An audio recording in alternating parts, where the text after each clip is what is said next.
प्रायोजक हैं रोजगार डेवलपर्स। नमस्कार, स्वागत है आपका न्यूज बुलेटिन में। मैं हूं आपके साथ सुहानी बहुगुना। खबर उत्तर प्रदेश से, जहां सिद्धार्थ नगर बांसी पुलिस को बड़ी सफलता मिली है।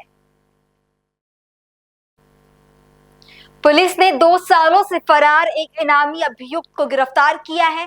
पुलिस ने अभियुक्त से एक पिकअप वाहन, तमंचा, 315 बोर और 2 जिंदा कारतूस समेत 2 मोबाइल फोन भी बरामद किए हैं। बता दें कि अभियुक्त का नाम रोशन अली है और वो पिछले 2 साल से पशु क्रूरता अधिनियम के तहत फरार था।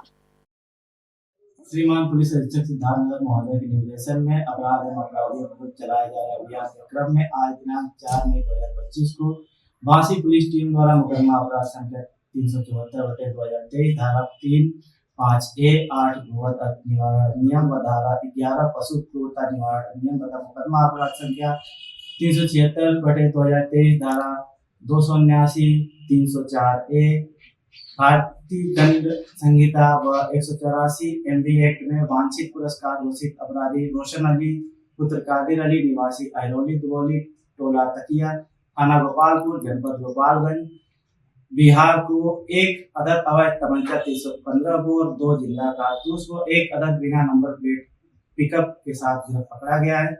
अभियुक्त रोशन अली काफी शातिर किस्म का अपराधी है। उत्तर प्रदेश के अलावा बिहार राज्य में भी इसके आपराधिक कृत्यों की जानकारी दी। खबर उत्तर प्रदेश के कन्नौज से, जहां पुलिस ने धरपकड़ अभियान के तहत 21 अभियुक्तों को गिरफ्तार किया है, जिसमें कोतवाली पुलिस में सबसे ज्यादा 12 वारंटियों को दबोचा गया। बता दें कि पुलिस का विशेष धरपकड़ अभियान देर रात शुरू हुआ था। पुलिस को ये कामयाबी एसपी विनोद कुमार के निर्देश पर मिली। क्या अपने हक के पैसे मांगना गलत है? क्या खुद के लिए आवाज उठाना गलत है? क्योंकि उत्तर प्रदेश के नकुड़ से एक ऐसा ही चौंकाने वाला मामला सामने आया। दरअसल नकुड़ में एक गोलगप्पे वाले को पैसे मांगना भारी पड़ गया। पीड़ित राजकुमार नकुड़ में गोलगप्पे की रेहड़ी लगाकर मेहनत मजदूरी से जीवन यापन करता, लेकिन हमारे समाज में कुछ लोग ऐसे हैं जो इन गरीबों का लाचारी का फायदा उठाते हैं। रविवार शाम सद्दाम नाम का एक युवक गोलगप्पे खाकर बिना पैसे दिए जब जाने लगा तो राजकुमार ने उससे पैसे मांगे, लेकिन पैसे देने के बजाय सद्दाम उसके साथ बदतमीजी करने लगा। सद्दाम ने राजकुमार को जाति सूचक गालियां दी और उस पर चाकू से जानलेवा हमला किया। हमले में राजकुमार को गंभीर चोटें आई हैं। घटना के बाद मौके पर लोग जमा हुए और उन्होंने घायल राजकुमार को अस्पताल में भर्ती कराया। पुलिस ने मामला दर्ज कर जांच भी शुरू कर दी है। क्या नाम है भाई? मेरा नाम राजकुमार है जी। क्या मामला हुआ? मेरा मामला ये हुआ जी, मैं छापुर अड्डे पर रोज रेडी लगाऊं जी सुबह ही। आज मैं जैसे ही रेडी लेकर आया, मेरे पास 5-6 दबंग आए। उन्होंने कहा कि भाई गोलगप्पे खिलाओ, तो मैंने उनसे गोलगप्पे खिलाए जी। मैंने जैसे ही पैसे मांगे तो एक जाति सूचक शब्द तक गाली देने लग गए जी। कहने लगे चमार के तुम्हारा क्या कर लगा, हम मुसलमान है, ठीक है जी, और तुम्हारा कुछ नहीं कर सकता, हम इस्लामिक आदमी है, ठीक जी। उन्होंने मेरे पता जी मुझे पैसे मांगे जी, मेरे पे चकोता हमला करा। चकोता हमला करने पे मुझे उनके आगे हाथ उतड़ाए जी, जिस तक मैं बचा। फिर और पब्लिक ने मैं छुटाया जी। उनको पता है क्या नाम है उनका? उसका एक का तो सद्दाम है जी, सुनो हरुण, और एक जाविर है, कहाँ के उसका हैं? चाचा है, कुल्हेड़ी से है। 4 और थे। तहरीर दे दी? हाँ जी, दे दीजिए। क्या आश्वासन मिला? आश्वासन तो कार्रवाई का ही मिला जी, आपके साथ इंसाफ होगा जी। और वहीं उत्तर प्रदेश में फतेहाबाद की आगरा रोड स्थित विजयनगर कॉलोनी से अगवा 8 साल के बच्चे अभय प्रताप का पुलिस अभी तक पता नहीं लगा पाई है। पुलिस की 4 टीमें उसकी तलाश में लगी हुई हैं। 8 साल के अभय प्रताप बुधवार शाम खेलते समय अचानक लापता हो गया था। परिजनों की तहरीर पर पुलिस ने अपहरण का मुकदमा दर्ज किया। तब से पुलिस की टीमें लगातार उसकी तलाश में जुटी हुई है। डीसीपी पूर्वी द्वारा सर्विलांस सेल, एसओजी थाना फतेहाबाद पुलिस की 2 टीमें लगाई गई है। जी नाम बता दें अपना। अब मेरा नाम लोकेश है। मैं अनुसूचित जाति मोर्चे से जिले का महामंत्री हूँ। फतेहाबाद में ये बच्चा गायब है, क्या मुझे चाहते हैं? सूचना प्राप्त हुई कि फतेहाबाद के विजयनगर से 30 तारीख को एक 8 वर्ष का बच्चा अगवा किया गया है। इसके संबंध में आज मैं इस गांव में उपस्थित हूँ, परिजनों के साथ बैठा हूँ। मेरी अभी एसीपी फतेहाबाद से बात भी हुई, बता रहे हैं कि बैठक आज हुई है डीसीपी कार्यालय पर एसओजी सर्विलांस के साथ में। तो चीज़ें ठीक है, पुलिस काम कर रही है, हम पुलिस के कार्य प्रणाली पर प्रसन्न से नहीं लगा रहे हैं, पर आज 5 दिन हो चुके हैं, अभी तक ऐसा कोई सुराग या सबूत नहीं मिल पाया जिससे परिजन कुछ संतुष्ट हों। भाई अभी हम परिजनों से मिले, उनका बिलखिलाना, उनके आंखें नम होना, अपने बच्चे की चिंता व्यतीत करना स्वाभाविक सी बात है, परंतु हम तो यही चाह रहे हैं कि जल्द से जल्द बच्चे का पता चले। शाम को सीपी साहब से साथ मुलाकात हो, समय लिया है, अगर नहीं होती है तो कल सीपी साहब को मौके पर बुला करके एक अल्टीमेट समय का हम लोग प्रावधान कर रहे हैं। फिर देखा जाएगा कि अपनी पार्टी के माननीय जनप्रतिनिधि से बात करके कि क्या उचित निर्णय लेंगे, तो उसके बाद आगे कदम उठाएगी, क्योंकि यहाँ की लोकल जनता में बहुत ज़्यादा रोष है इस चीज़ को लेकर के। क्या नाम है आपका? विजय प्रकाश। अच्छा, जो आपका जो बच्चा गुम हुआ था, क्या सुराग मिला, कुछ मिला क्या नहीं? सुराग तो कुछ नहीं मिला है, पुलिस तहकीकात कर रही है और पुलिस ने बोला कि तालाब वालों को खुदाते हैं, उसमें कोई सूचना बनी मिली है, पुलिस कर रही है तहकीकात, तो उसका वो नहीं मिल रहा है हमें जानकारी थोड़ी बहुत। कितने दिन हो गए? 5-6 दिन हो गए, अभी कोई सुराग नहीं लगा, ना कोई सूचना मिल रही है ऐसी। आज जो तालाब खाली कराया था उसमें कोई कुछ नहीं, कोई सुराग नहीं मिला इसमें। क्या दुआ करते हो? मैं भगवान से ये दुआ करता हूँ मेरा बच्चा सुख सलामत मिल जाए। और वहीं आगरा के थाना बाह क्षेत्र के अंतर्गत गुरुकुल स्कूल के पास एक भीषण सड़क हादसा हुआ। एक ट्रक और एक डंपर में आमने सामने से जोरदार भिड़ंत हो गई, जिससे डंपर का चालक और परिचालक बुरी तरह से डंपर के कैबिन में फंस गए। घटना की सूचना मिलते ही स्थानीय पुलिस तुरंत मौके पर पहुंची और स्थिति का जायजा लिया गया। डंपर के कैबिन में फंसे चालक और परिचालक को निकालने के लिए पुलिस ने ग्रामीणों की मदद से तत्काल रेस्क्यू ऑपरेशन शुरू किया। कड़ी मशक्कत के बाद दोनों गंभीर रूप से घायल व्यक्तियों को डंपर से बाहर निकाला जा सका। डंपर मध्य प्रदेश के भिंड से बालू भरकर फतेहाबाद की ओर जा रहा था, जबकि दूसरे ट्रक में तेल लदा हुआ था। दोनों वाहनों की टक्कर इतनी जोरदार थी कि दोनों ही बुरी तरह क्षतिग्रस्त हुए। और वहीं बरेली में पुलिस ने मुठभेड़ के दौरान 2 शातिर चोरों को गिरफ्तार किया है। मुठभेड़ के दौरान एक बदमाश आरिश के पैर में गोली लगी, जिसे इलाज के लिए जिला अस्पताल में भर्ती कराया गया है। वहीं दूसरे बदमाश परवेज उर्फ बाबू को पुलिस ने गिरफ्तार कर लिया है। गिरफ्तार बदमाशों से पुलिस ने 7 दोपहिया वाहन और हथियार बरामद किए हैं। श्रीमान वरिष्ठ पुलिस अधीक्षक जनपद बरेली द्वारा संगठित अपराध के विरुद्ध लगातार अभियान चलाया जा रहा है और इसी के अंतर्गत थाना बरादरी की पुलिस ने आज दिनांक 5 मई 2025 को 2 शातिर चोरों को मुठभेड़ उपरांत गिरफ्तार किया है। इन दोनों चोरों के नाम इस प्रकार हैं: आरिस सन ऑफ सलीम व परवेज सन ऑफ असलम। ये दोनों हजियापुर थाना बरादरी के रहने वाले हैं। इनमें से आरिस पुत्र सलीम के पैर में गोली लगी है। इन दोनों का लंबा चौड़ा आपराधिक इतिहास है। आरिस पर पूर्व के 8 मुकदमे हैं और परवेज पर पूर्व के 4 मुकदमे हैं। इन दोनों के पास से चोरी की गई 1 स्कूटी व 6 मोटरसाइकिल बरामद हुई हैं व 1 तमंचा बरामद हुआ है। इन दोनों को गिरफ्तार करके जेल भेजा जा रहा है और आगे की विधिक कार्रवाई की जाएगी। और वक्त एक छोटे से ब्रेक का, बने रहे हमारे साथ।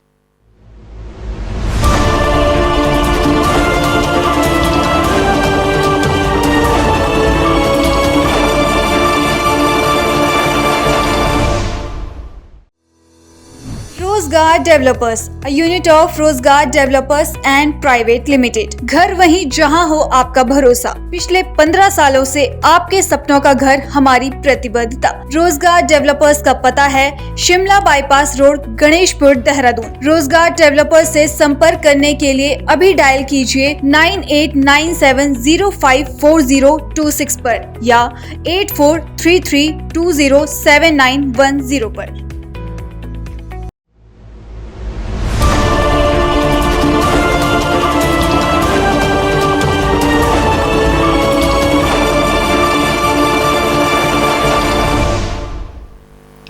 और छोटे से ब्रेक के बाद बुलेटिन में आपका फिर से स्वागत है। प्रधानमंत्री नरेंद्र मोदी की सरकार ने आजाद भारत में पहली बार जाति आधारित जनगणना को मंजूरी दे दी है। केंद्र सरकार के इस फैसले को लेकर उत्तर प्रदेश के गोंडा में बीजेपी कार्यालय में एक प्रेस वार्ता रखी गई, जहां गौरा विधानसभा से विधायक प्रभात कुमार ने केंद्र सरकार के इस फैसले की सराहना की। देखते हैं इसको। मोदी जी द्वारा जातीय जनगणना कराने का निर्णय जो लिया गया है बहुत साहसिक निर्णय है और ओबीसी मोर्चा इसका स्वागत करता है। आज जिस तरह से पूरे देश में 1931 के बाद आजाद भारत में जाति जनगणना मोदी जी की सरकार कराने जा रही है। आप सभी लोगों ने देखा होगा कि आजादी के पहले एक बार हुआ था, उसके बाद मोदी जी ऐसे प्रधानमंत्री जिन्होंने ये बहुत बड़ा निर्णय लिया। इसमें हमें सभी जातियों को असली संख्या के बारे में जानकारी मिल जाएगी। जब सभी जातियों की वास्तविक संख्या मिल जाएगी तो आरक्षण में सभी की भागीदारी, हिस्सेदारी हो जाएगी। मोदी जी का सपना है कि सभी वंचितों को उनका हक मिले, जिसमें वो जातीय जनगणना के आंकड़े के हिसाब से उनको उनकी भागीदारी मिल सके। 2010 में माननीय भारतीय जनता पार्टी की वरिष्ठ नेता माननीय सुषमा स्वराज जी ने इसकी पहल की थी, लेकिन उस समय कांग्रेस की सरकार ने इसका विरोध किया। संविधान का सबसे ज्यादा दुरुपयोग अगर किसी ने किया तो कांग्रेस ने किया। आप सभी लोग जानते हैं भारतीय जनता पार्टी पिछड़ों के हक के लिए अनेकों अनेक कार्य कर रही है। चाहे वो मंडल कमीशन की रिपोर्ट हो, मंडल कमीशन की रिपोर्ट जब भारतीय जनता पार्टी गठबंधन की सरकार बनी 1989 में बीपी सिंह इस देश के प्रधानमंत्री बने, अटल जी बने, माननीय आडवाणी जी बने, तब मंडल कमीशन लागू हुआ और कांग्रेस मंडल कमीशन को भी नहीं लागू होने देना चाहती थी। जिस तरीके से काका कालेकर की रिपोर्ट आई उसको भी कांग्रेस ने ठंडे बस्ते में डाल दिया। जो भी रिपोर्ट आई उसको कांग्रेस ने ठंडे बस्ते में डाल दिया और आज इनके नेता दूसरी तरह से बातें कर रहे हैं। जिस तरीके से होड़ लगी है लोगों को श्रेय लेने की कि जाति जनगणना हमारे वजह से हुआ, क्या मानते हैं जो सपा कह रही हमारे वजह से हुआ और भी दल है कह रहे हैं हमने इसको अगुवाई किया, अब सरकार करने जा रही है, तो कैसे देखते हैं इसको लेकर श्रेय लेने के लिए होड़? देश के प्रधानमंत्री माननीय मोदी जी हैं, मोदी जी इस काम को कर रहे हैं, भारतीय जनता पार्टी की सरकार है, तो आज सबसे ज्यादा श्रेय अगर किसी को मिल रहा है तो देश के यशस्वी प्रधानमंत्री माननीय मोदी जी को मिल रहा है। अखिलेश यादव कह रहे हैं कि उनके दबाव में अखिलेश यादव हो या अखिलेश यादव के पिताजी हो, उस समय मंडल कमीशन का विरोध कर रहे थे। मैं तो छात्र जीवन में था, उस समय मुलायम सिंह ने विरोध किया था, उस समय इनके लोगों ने विरोध किया था, कांग्रेस के लोगों ने विरोध किया था, राजीव गांधी ने विरोध किया था, पंडित नेहरू ने विरोध किया था, इंदिरा गांधी ने विरोध किया था। इन लोगों ने कभी भी मंडल कमीशन से लेकर काका कालेकर की रिपोर्ट हो, चाहे मंडल आयोग की रिपोर्ट हो, कभी इन लोगों ने लागू करने का शासन निर्णय नहीं लिया। कास्ट सेंसस के फैसले पर जो है विपक्ष ये भी कह रहा है कि सरकार आपकी डिसीजन हमारा, ऐसा कहीं कुछ नहीं है। भारतीय जनता पार्टी का डिसीजन है, माननीय प्रधानमंत्री जी जो कहते हैं वो करते हैं। पाकिस्तान आके दिखा रहा, क्या मैसेज देना चाहेंगे ऐसे में? पहलगांव में जो हमला हुआ माननीय प्रधानमंत्री जी ने उसमें अपने तीनों सेनाओं को आदेश दे दिया, सब उचित समय पर कार्रवाई होगी। अभी तक हर तमाम क्षेत्रों में डेली कार्रवाई हो रही है और आप सभी लोग देख भी रहे होंगे, जानते भी हैं कि भारत सरकार हर एक निर्णय, कुछ चीजें गोपनीय होती हैं, हम आप उसको नहीं जान पाते हैं। सेना का मामला है, सेना निर्णय उचित समय पर वो कदम उठाएगी, सारी तैयारी पूरी। उत्तर प्रदेश के लखीमपुर खीरी में हैदरी टास्क फोर्स जिला इकाई का गठन किया गया। राष्ट्रीय अध्यक्ष मुन्नी आगा ने कहा, हैदरी टास्क फोर्स मुसलमानों की आवाज के लिए है। देखिए, हम यहाँ के लोगों के शुक्रगुजार हैं कि उन्हीं ने हमारे संगठन हैदरी टास्क फोर्स को यहाँ पे बुलाया और यहाँ के नौजवान जो हैं इस संगठन से जुड़ना चाहते हैं।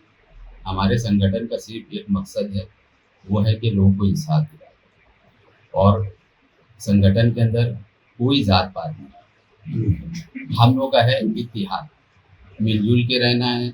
जो गलत चीज़ है उसके खिलाफ आवाज़ उठाए। हाँ, गलत जो भी कर रहा होगा हमें उसको ये नहीं देखना है कि ये कौन है, गलत को हम ये नहीं देखेंगे ये कौन है, वो हमें अपनी आवाज़ उठाना है, वो चाहे कोई भी, और उसके लिए हम लोग काम कर रहे हैं। वक्फ को लेकर क्या कहेंगे? देखिए, वक्फ का मामला ये है कि जैसे अभी हम जो मसले चल रहे हैं, जैसे अभी कल 5 तारीख का मामला है, जो कहा जा रहा है कि वक्फ पूरे हमारे हाथ से चला गया, खत्म है, तो ये अभी चीज़ समझ में नहीं आती। अगर खुदा ना करे इस तरीके के कोई मामलात होते हैं कि कोई गलत चीज़ होगी, कोई भी जगह के साथ या कोई मस्जिद है, माँ बारगाह है, किसी के साथ भी अगर ऐसा हम लोग गलत देखें तो उसके पहले सबसे पहले हम लोग खुद गिरफ्तारी दें, क्योंकि ऐसा नहीं हो सकता कि हमारी कोई चीज़ चली जाए, हमारी इबादत गाह चली जाए तो हम खामोश हैं, ऐसा नहीं हो सकता। उसके लिए हम गिरफ्तारी देंगे और हमारा पूरा संगठन इसके लिए तैयार है। हम लोग ये लखनऊ से बात करके चले आ रहे हैं कि जो बातें बताई जा रही हैं अभी काफ़ी इसमें चीज़ें झूठ बहुत है, क्योंकि कुछ लोग जो वक्फ को लूटे हुए हैं बहुत बुरी तरीके से, वो पब्लिक को एक अजीब तरीके से बता रहे हैं कि वो ये हो गया वो हो गया। ऐसे आसान थोड़ी है कि कोई आए वो कहे कि आप यहाँ से मस्जिद से निकलिए, मस्जिद हम कब्जा कर लिए, ऐसा थोड़ी हो सकता है, ऐसा तो होगा नहीं। जो बताया जा रहा है अभी हमें उसके ऊपर यकीन नहीं है, और अगर खुदा न करे इस तरीके का कुछ भी होगा उसके लिए हम लोग पूरी तरीके से हैदरी टास्क फोर्स खड़ी रहेगी। हम लोग जो है इसके लिए गिरफ्तारी देंगे अगर हमारी कोई इबादत गाह पे आ जाती है। तो हैदरी टास्क फोर्स किस तरीके से काम कर रही है अपना पूरे उत्तर प्रदेश में? देखिए, हैदरी टास्क फोर्स जो है उसमें लखनऊ के अंदर अभी जैसे काफ़ी जगहों पे मसले आए, हम लोगों ने उस पर जाके उस मामलों को देखा। जैसे कि वहाँ पे हमारे यहाँ सबसे पहले मसला आया है कि नहानी हैदराबाद में वहाँ हज़रत कासिम अलैहिस्सलाम का रोज़ा, वो जगह को वहाँ पे बिल्कुल बर्बाद कर दिया गया और उसको जगह को कब्जा दिया जाता। उस पर हम लोगों ने जाके बहुत वहाँ पे हम लोगों ने काफ़ी जिद्दोजहद की और अल्लाह का शुक्र है कि उसमें हमें कामयाबी मिली, उस जगह को हमने बचा के। मौजूदा सरकार है, क्या कहेंगे मौजूदा सरकार? मौजूदा सरकार जो कह रही है अभी तो वही तो आपको बता रहे हैं कि जो चीज़ें आ रही है निकल के वो अभी खुल के नहीं आ रही।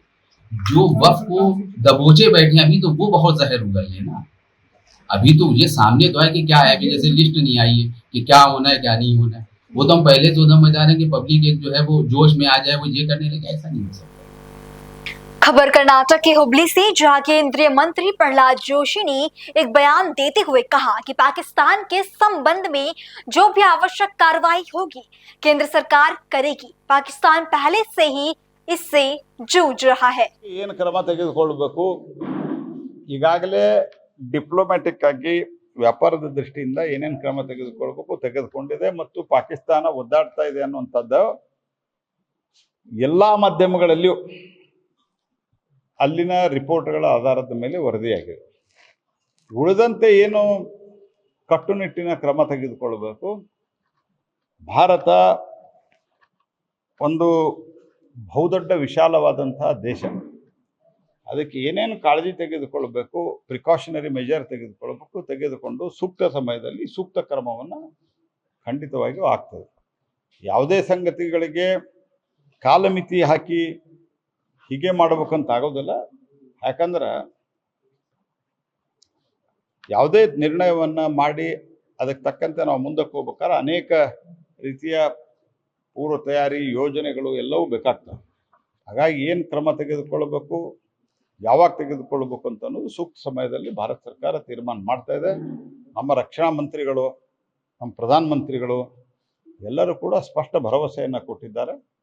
ಇವರು ಯಾರು ಮಾಡಿದ್ದಾರೆ ಅವರಿಗೆ ಶಿಕ್ಷೆ ಆಗ್ತದೆ.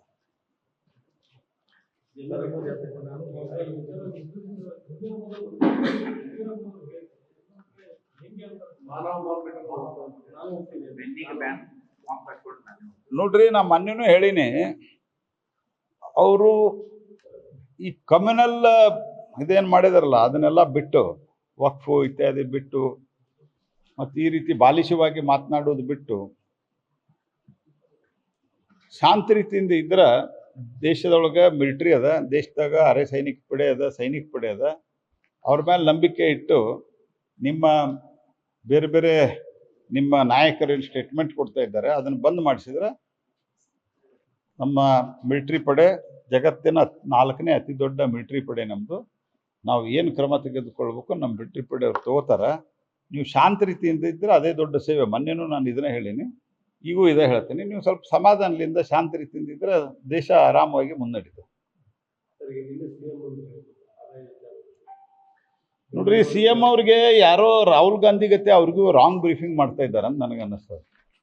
ಮತ್ತು ಅವರು ಈಗ ನಾನು KPSC ಬಗ್ಗೆ ಯಾವ ಪ್ರಶ್ನೆಗೆ ಅವ್ರು ಉತ್ತರ ಕೊಟ್ಟಾರ ಹೇಳ್ರಿ ಅಂತ ನಾ ಕೇಳಿದ ಒಂದು ಅಂಬೇಡ್ಕರ್ ಅವ್ರದ್ದು ನಿಪ್ಪಾಣಿಗೆ ಬಂದದ್ದು 100 ವರ್ಷದ ಕಾರ್ಯಕ್ರಮ ಮಾಡಲಿಲ್ಲ ಅವರು. ನಾ ಕೇಳಿದ್ದೆ ಅವ್ರಿಗೆ, ಪತ್ರ ಅವ್ರದ್ದೇ ನಾನು ಮಾಡ್ರಿ ಇದನ್ನಂತ. ಇವತ್ತಿನ ತನಕ ರಿಯಾಕ್ಷನ್ ಕೊಡೋದಿಲ್ಲ ಅವರು. ನಿಮ್ಮ ಶುರುಡಿನೆಸ್ ಏನಿದೆಲ್ಲ ಸಿದ್ದರಾಮಯ್ಯನವ್ರೆ, ಇದನ್ನು ಡೈವರ್ಟ್ ಮಾಡೋದಕ್ಕೆ ಉಪಯೋಗ ಮಾಡ್ರಿ, ರಾಜ್ಯಕ್ಕೆ ಕಲ್ಯಾಣ ಮಾಡೋದ್ರಲ್ಲಿ ವಿಚಾರ ಮಾಡ್ರಿ. KPSC ಭ್ರಷ್ಟಾಚಾರ ಆಯಿತು, ಇದನ್ನು ನಾನು ಹೇಳಿದ್ದೆ. KPSC ಒಳಗೆ ಈ ಪ್ರಮಾಣದ ಭ್ರಷ್ಟಾಚಾರ, ರಾತ್ರಿ 2-3 ಗಂಟೆ ತನಕ ಹಾಲ್ ಟಿಕೆಟ್ ಕೊಡೋದು, ಆನಂತರ ಕೆಲವರಿಗೆ ಹಾಲ್ ಟಿಕೆಟೇ ಮುಟ್ಟದೇ ಇರುವಂಥದ್ದು, ಎಲ್ಲ ಸಂಗತಿಗಳ ಬಗ್ಗೆ ನಾನು ಪ್ರಸ್ತಾಪ ಮಾಡಿದಾಗ ಇಲ್ಲಿ ಬಂದು ಮಾದಾಯಿ ಅಂತ ಹೇಳ್ತಾರೆ. ನೀವು ಕೇಳಿದ್ದು, ನಾನು ನಿಮ್ಮದು ವಿಡಿಯೋ ಕ್ಲಿಪ್ಪಿಂಗ್ ನೋಡಿದ್ದೇನೆ. ನೀವೇನು ಕೇಳಿದ್ರಿ? KPSC ಬಗ್ಗೆ ಕೇಳಿದ್ರಿ. ಮದ ಬಗ್ಗೆ ಮಾತಾಡಿದಾರ ಅವರು ಅಂತ ಕೇಳ್ತಾರೆ ಅವರು. ಹಾಂ, ನೀವು ಕೇಳಿದ್ದಕ್ಕೆ ಉತ್ತರ ಕೊಡ್ರಿ. KPSCಗೆ ಯಾಕೆ ಹಿಂಗಾಗೈತೆ ನಿಮ್ಮ ಮನೆ ಬರ?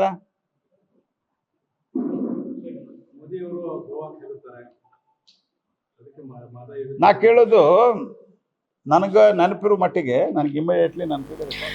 और उत्तर प्रदेश के कन्नौज से इस वक्त की बड़ी खबर सामने आ रही है। कन्नौज में महिला के साथ दुष्कर्म का मामला सामने आया है। दुष्कर्म कर हत्या किए जाने का पुलिस ने खुलासा किया है। बता दें कि पूरी घटना का भतीजे ने अंजाम दिया। इस घटना को शराब के नशे में भतीजे ने ही अपनी चाची के साथ दुष्कर्म किया। पुलिस ने अभियुक्त को गिरफ्तार कर लिया है और SP विनोद कुमार ने इस पूरे घटनाक्रम का खुलासा किया है। कल 4 तारीख को थाना गुसाईगंज के तहसीलपुर ठठिया निवासी 40 वर्षीय महिला का शव मक्का के खेत में मिला था, जिनकी शरीर में और गले में चोटों के निशान थे, जिसमें जो मृतका है उनकी ननंद है नन्ही देवी। इनकी तहरीर के आधार पर 2 संदेही लोगों के खिलाफ अभियोग पंजीकृत किया गया था और जिसकी विवेचना प्रभारी निरीक्षक गुसाईगंज द्वारा की गई और उसमें हमारे यशोजी प्रभारी और सर्विलांस प्रभारी के सहयोग से इस पूरी घटना का अनावरण हुआ और इसमें एक आरोपी जो अमरपाल दोहरे है, जो उसी गांव का निवासी है तहसीलपुर ठठिया का, इसको गिरफ्तार किया गया है और इसने पूरी घटना को स्वीकार करते हुए बताया है कि वो मृतका के साथ जो मक्का के खेत में खाद डालने गई थी उसका सहयोग करने के लिए गया था और वहीं पर उसने काफ़ी मात्रा में शराब पी रखी थी और शराब के नशे में वो महिला के साथ जोर जबरदस्ती करने लगा और जब महिला ने इसका विरोध किया तो उसने उसकी गला दबा करके हत्या कर दी और उसके शरीर में काफ़ी चोटें पहुंचाई और इसके बाद फिर वहाँ से उसकी साड़ी को लेकर के और उसका मृतका का मोबाइल लेकर के लगभग 1.5 किलोमीटर दूर उसको छिपा दिया था, जिसको हमारी टीम ने दोनों साड़ी, मृतका की साड़ी को और जो मृतका का मोबाइल है उसको बरामद किया है। जिसने पूरी घटना को स्वीकार करते हुए और ये बरामदगी कराई है। तो ये बहुत ही निंदनीय इसने जो काम किया है, इस पे सुसंगत धाराओं में अभियोग कल ही पंजीकृत किया गया था। फिलहाल बुलेटिन में इतना ही। देश दुनिया की बाकी तमाम खबरों के लिए आप देखते रहें पल्स 24 न्यूज। नमस्कार। इस प्रोग्राम के प्रायोजक थे रोजगार डेवलपर्स।